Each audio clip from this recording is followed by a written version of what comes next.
পাকিস্তানের হামলায় ৩ আফগান ক্রিকেটার নিহত হওয়ায় ত্রিদেশীয় সিরিজ থেকে নাম তুলে নিয়েছে আফগানিস্তান। আর এতে আফগান ক্রিকেট বোর্ডের পাশাপাশি পাকিস্তানের প্রতি ক্ষোভ প্রকাশ করেছেন রশিদ খান, মোহাম্মদ নবীরা। তারা সামাজিক যোগাযোগ মাধ্যমে দিয়েছেন ভিন্ন ভিন্ন বার্তা। রশিদ তো পাকিস্তান সুপার লিগ বয়কটের হুমকি দিয়ে রেখেছেন। এই হামলাকে কেন্দ্র করে দুই দেশের ক্রিকেটীয় সম্পর্কে যে ফাটল ধরেছে সেটা বুঝতে আর বাকি নেই। আর এবার পাকিস্তানের সাবেক ক্রিকেটার শহীদ আফ্রিদি চটেছেন আফগানিস্তানের ওপর। তিনি মেনেই নিতে পারছেন না আফগানরা তাদের বিরুদ্ধে কথা বলেছে। রশিদদের সিরিজ বয়কটের সিদ্ধান্তের কড়া সমালোচনা করেছেন আফ্রিদি।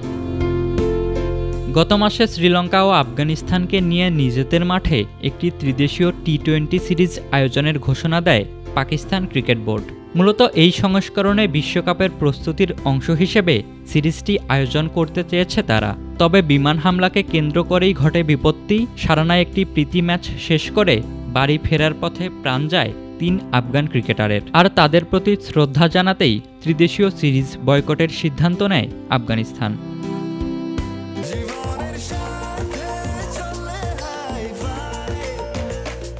স্বাস্থ্যকর অল টাইম হানিকম, সব সময় অল টাইম হেলদি লাইফ। তাদের এই সিদ্ধান্ত মেনেই নিতে পারছেন না আফ্রিদি। আফগানদের সিরিজ বয়কট করার পেছনে দেখছেন ভারতের হাত।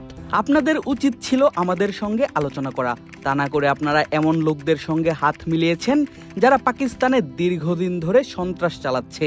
আমরা বারবার আপনাদের আশ্রয় দিয়েছি, আপনারা আমাদের দেশে ব্যবসা করেছেন। এসবের পর আপনাদের এমন করা উচিত নয়।